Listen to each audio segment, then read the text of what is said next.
Hello, everyone. Welcome into another Golden Gopher Era podcast. You may have just listened to us break down Minnesota's hot recruiting trail run for 40 minutes. If so, thank you for listening. If you didn't, be sure to check out that episode. A lot of great discussions about each of Minnesota's 7 commitments on the recruiting trail and talking about what they got in each prospect and their potential with each going forward, plus what this offseason could be like for the Gophers. But we also have a game to talk about this week, Tony. By the way, my name is Callaghan-Croley, publisher at Gophers Nation of the On3 Network. He's Tony Liebert of Bring Me the News, covering the Gophers as well. Tony, we have a game to talk about. It's week 12 of the college football season. On one end, I can't believe we're already in mid-November. The season's almost over. It went by so fast. But the Gophers have a big test this weekend. The Gophers 6-3, 4-2 in Big Ten play. They face the Oregon Ducks in Eugene at Autzen Stadium. Number 8 Oregon Ducks, by the way. 8-1 overall, 5-1 in Big Ten play. Minnesota is a 25.5 point underdog right now. Uh, I guess first, well, let's get into it right away. Do the Gophers stand any chance of winning this game on Friday night? Quick answer, no. Long answer, it just Oregon has become such a consistent program under Dan Lanning. Before that, it was they kind of have a splash year and then maybe a down 8 or 9 win season. It seems like 10 or 11 wins is the expectation for this program right now. And looking back, Dan Lanning's only lost 2 home games under his or in his Oregon career, and one of them was this season. The other one was against Washington, his very first year with the program. And he's only lost 4 games to teams that aren't Washington, which was it was this year's game against Indiana, last year's Rose Bowl, and then it was a neutral site game against Georgia, and then a rivalry game against Oregon State. So, if the Gophers beat Oregon this week, it would by far be Lanning's biggest upset loss in his coaching tenure, and one of Oregon's biggest upset losses in recent memory. So, the numbers are stacked against them. If you break down the stats that Oregon has, they're one of the best football teams in the country, one of the best rushing teams in the country, great pass defense, and yeah, I think this game comes down to the Gophers don't have anything to lose. They're not expected to be competitive in this game, and I think the only way that they are competitive is if they play with that mindset that they need to just throw everything out the window and realize that Oregon is the better team on paper, and they need to realize that the game's not won on paper, and they need to throw a lot of stuff at them that they haven't seen, and I just don't really see a path for this game being competitive, to be completely honest with you.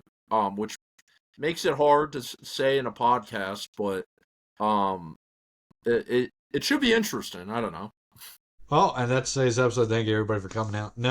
Um, no, I think I agree with a lot of what you said. What I will say, perhaps in devil's advocate, is you look at Oregon's last 2 games against Wisconsin and Iowa. They only beat Wisconsin 21-7. Now, for as much dunking that we have done in Wisconsin on this podcast, give Luke Fickell and the Badgers credit. They've been playing some hard nosed football the last few weeks. Picked up a big win over Washington this past weekend. So 21-7 over Wisconsin, and then they beat Iowa this past week 18-16. 3 weeks ago, 4 weeks ago, they lost to Indiana. Now Indiana is a top 10 ranked team, number 2 team in the country right now.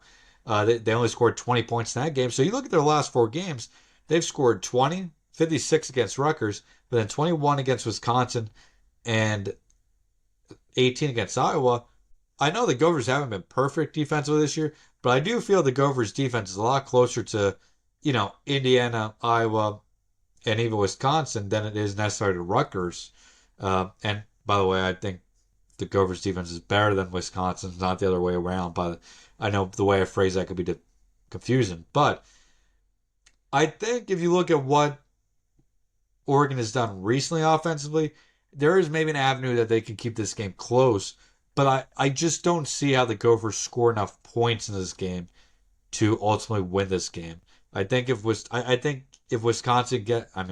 Oregon gets to 20 points in this game, it's probably going to be enough.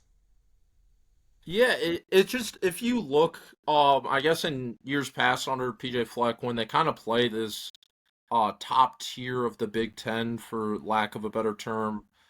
There was the game last year against Penn State where they were very competitive throughout that whole game. And even at Michigan on the road, even though Michigan was a little bit down last year, I'm not sure I would have considered them a top tier Big Ten team last year.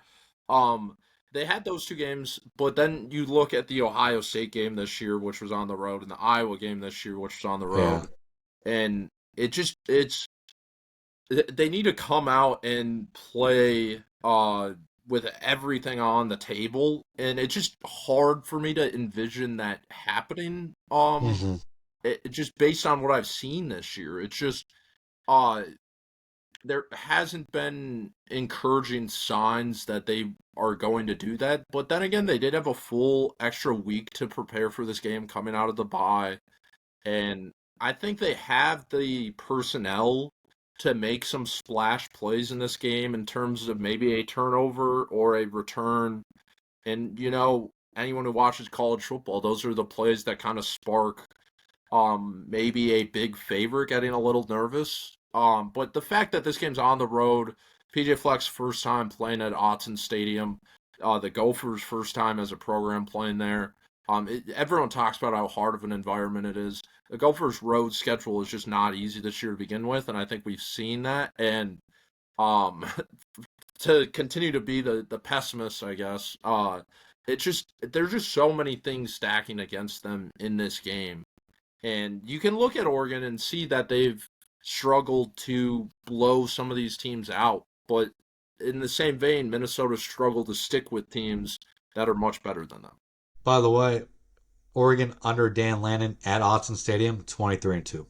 So the only programs with better winning percentages at home since 2022: Alabama, Washington, Georgia, Ohio State, Michigan, and nobody's gonna guess this next team, Ohio. Wow. Yeah, Bobcats are like 22-1 since 2022 at home. Uh, find the odd man out there.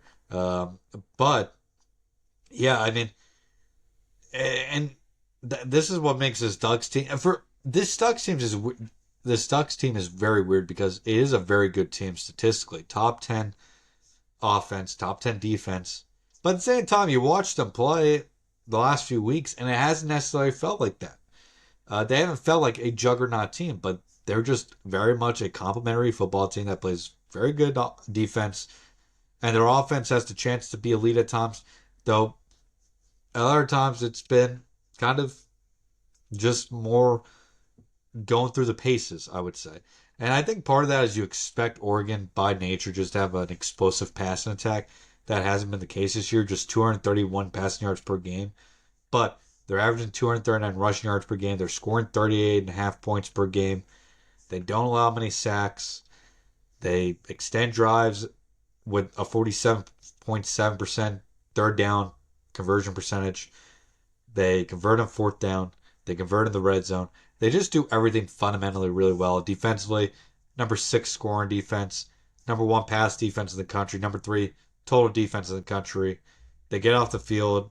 They The one thing they don't do well defensively is actually preventing touchdowns and scoring in the red zone. A 93.7% red zone conversion rate this season.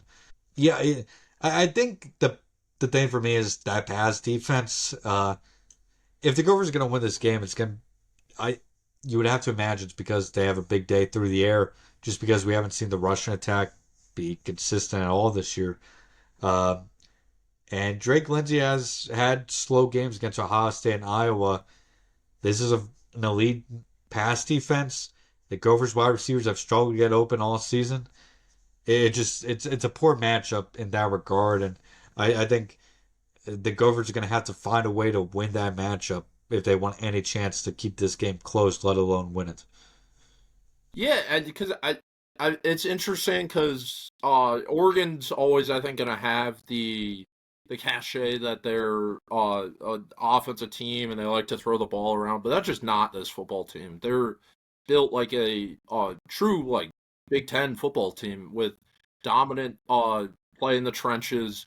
I believe they're the number one rushing team, power conference rushing team in the country. I think the I think you're right. service academies in Jacksonville State might be the only teams that rank higher in yards per game. You may be right there. Um, yeah, and it is interesting because they brought in Tulane transfer Makai Hughes, who really did nothing, and then I think he's back in the transfer portal at the running back position.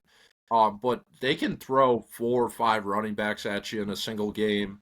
That they just run and run and run. And the Gophers have been better against the run the past couple weeks, and they've more struggled against the pass, which might be one thing that you think could help them in this game. But then again, if they try to let Dante Moore beat them, or try to let the uh, the pass game be the difference in this game, I just don't think that really lends to a win either. They're gonna need a lot of help when it comes into the turnover game, I think, in this one. But Oregon's a dang good football team, and I might even make an argument that they're better than they were last year. I think that they getting that loss out of the way early in the year might help them later throughout the year. And they have some few interesting games left on the schedule too, but you Minnesota is more of an underdog in this game than they were against Ohio State. I think that's a little bit the markets are correcting to thinking that Minnesota might be a little um, worse than they originally thought before that Ohio State game. But I think that just tells you that this Oregon team is a dang good football team. Here's what this Oregon team is. This Oregon team is a true Big Ten power team now. I mean, they played Big Ten football now. They last year still kind of felt like a Pac-12 style offense or style team, but this year their team is much more kind of that Big Ten style that we've grown used to. Similar to an Ohio State. Ohio State obviously a little bit more different with the passing attack, but I think this Oregon team really has the identity of a Big Ten team in this season. And that's, I think, how you best describe this offense as well. It's a run first offense that can also very well easily beat you to the pass, but they also have a terrific defense this season. And they're a much more complete team this year than they are last year, even if they're not as explosive as they were last year. So I agree with you there. You talk about those running backs. I mean, their top uh, rusher this season carries is Noah Whittington with only 68. We're in week 12. Their top ball carry has 68 carries. Jordan Davison, a true freshman, 59. Dante Moore has 44 carries. Dier Hill Jr., 43 carries. Jada Lamar, 42 carries. I mean, you talk about it, they have 4 or 5 running backs that they are willing to give the ball to any down, and they'll get production out of all 4 or 5 running backs. I mean, all 4 of those, including Dante Moore, all 4 guys that I mentioned are all averaging over 4 yards per carry. Most of them are averaging well over 5 yards per carry. It is a very talented backfield. And then they have the wide receiver unit, Decory and Moore. Receptions, 443 yards, 3 touchdowns. Gary Bryant Jr., 25, 299, 4 touchdowns. Kenyon Sadiq, their tight end, 22, 3, 11, and 5 scores.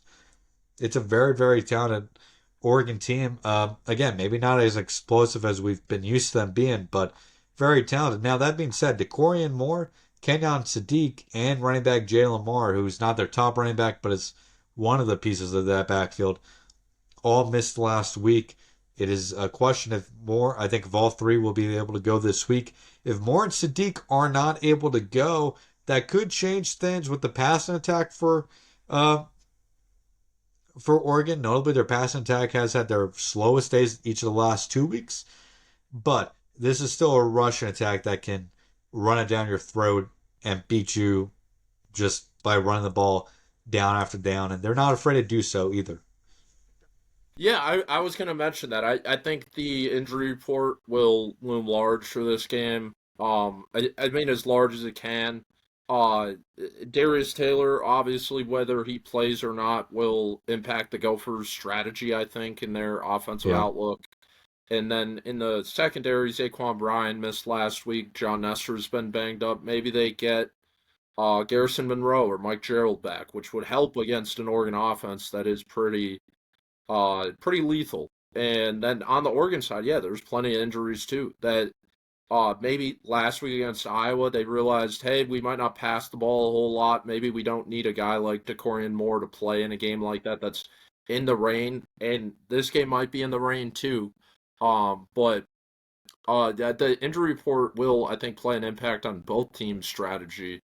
PJ Fleck's obviously very close to the vest with the status of all the Gophers players, but it should be interesting what that Yeah. looks like 2 hours before kick. And Dan Lannon plays it very similar as well.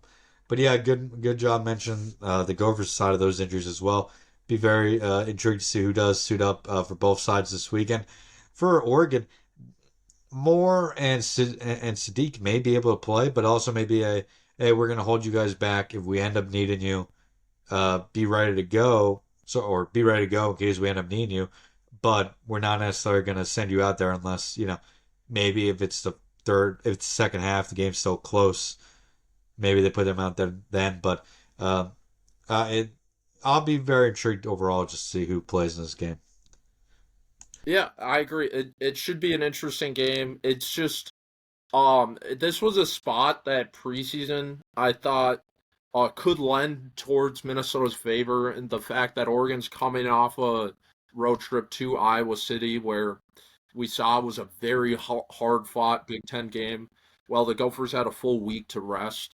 Oregon went into that game banged up. They're probably more banged up now, and the Gophers were able to get healthy.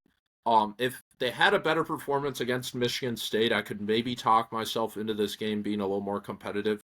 But there were just a lot of bad things we saw in the Iowa game that didn't really get fixed in the Michigan State game. That PJ Fleck has routinely shown that he can improve his teams as the season goes on, and there's no reason to think that they won't have a better effort in this game. But man, they would have to really have a surprising game and play out of the ordinary for this one to really be competitive at all. Excuse me. Yeah, absolutely. They would need an effort like they had against, like you mentioned, Penn State last year. But thing is, that was at home. The Gophers have, for the most part, the last few years been very good at home. Uh, been on the road where they struggled, including 0-3 this season. Um, Now, notably, did you know that the Gophers have a four-game winning streak when playing on Friday nights? I did not know that. That is, I think, an interesting stat. So, I mean, just something to kind of think about here as we go into this game. Obviously, I don't think it holds much water, but the Gophers are a little bit more used to playing in these Friday night games than Oregon is. They've already done it this season once, which I think could be to their benefit as well. But ultimately, I don't think the Gophers offense has enough talent to beat this Oregon defense as much as they're going to need to win this game. And defensively, I just don't know if I think they'll be able to hold up with Oregon for quite a bit because, as we said multiple times, this isn't as explosive as in the past. Now, Oregon is very talented out on the out wide receiver, but if DeCorian Moore is out, if the tight end Sadiq is out, that those are two major losses. But I think Minnesota could potentially hang with the Minnesota offense for a while, but it's the body blow theory to me. If the offense can't stay on the field, when is it going to become too much for the defense to, you know, continue getting stops? Uh, and when is the dam going to potentially break in this type of game? And that's just I I I, I don't think it's going to be like the Iowa game where it gets out of hand early. I don't. I'm trying to think of that Ohio State game when it truly got out of hand. I mean, the Gophers scored first in that game. They did. I think it's going to be more competitive than those two games. I still think the final score. I do think the Gophers cover in this game. I'll say that. I think they covered this game. But I I just don't. I just wonder if there is a chance for a snowball effect in the second half here if the offense is just unable to get anything sustainable Because I think the defense has the talent to be able to stay with Oregon for a while, especially this version of the Ducks. I do have my worries about the defensive line going up against this offensive line. Very good offensive line. They've been mauling people in the trenches. Very good rushing attack. So just a lot of questions there. Um, and if there's going to be if the defense is going to break in a spot, I think it's going to be that spot. Assuming Decoy and Moore and Sadiq aren't at 100%. Yeah, I think you said it pretty well there. I have a feeling this is going to be a game that feels competitive, but the score might not reflect that. Sure. I think it'll be low scoring. I think the weather will lend towards that as well. It's supposed to be cold and rainy, and I think it's going to look like a Big Ten game on a Friday night. I think it's going to be a lot of long possessions on both sides of the ball. And I could see Minnesota sticking around early, like you said, but I think Oregon will just wear them out eventually. I had a score of 31-3, which would be Oregon covering, but it wouldn't be by a lot. I agree with you. I have a feeling this game, at least just on the eye test, is going to feel more competitive than Ohio Yeah. State or Oregon, or Ohio State or Iowa, excuse me. But I just think Oregon, like you mentioned earlier, the body blows. I think that they might have a long run late or like a pick six when the Gophers are being desperate at the end of the game, and it might be a backdoor cover in terms of the point spread. But I think it's a game they're going to control throughout. But Minnesota might not look overwhelmed. That's a great way to put it. I'm not going to give my uh, wrap up like that because I think you said it perfectly. I don't think Minnesota is going to be overwhelmed in this game, but I don't think they're ever really going to have a chance to win this game either. Um, Final score wise, give me Minnesota to lose this game 31-10. So kind of similar to you. I do think they get a touchdown at some point, whether it's late or early, I'm not sure, but I think they'll get a score in there somewhere. They do cover that 25-point spread. And I think it's probably decently close until uh, later in the second half. Oregon, maybe it's like 21-10 going to the third quarter. Oregon gets 10 points in the fourth quarter to put it away, something like that. And I think if Minnesota can be competitive in this game, even if it's a 21-point spread at the end, I think that would give a little bit of a better feeling than maybe what has been the feeling after those Ohio State and Iowa losses of being completely outmatched, out physicaled, and outclassed by your opponent. So I think that's going to be really something interesting to watch here in the next on Friday night. Yeah, I agree with you. These Friday night games mess up the week a little bit, but it should be an interesting one and ahead of what should be a fun college football Saturday. All right. Well, thank you everybody for listening to this abbreviated preview of this weekend's matchup between Minnesota and Oregon. We'll be back in the weekend to recap this game, and we'll talk to everybody real soon. And have a great weekend, everybody. Enjoy the game.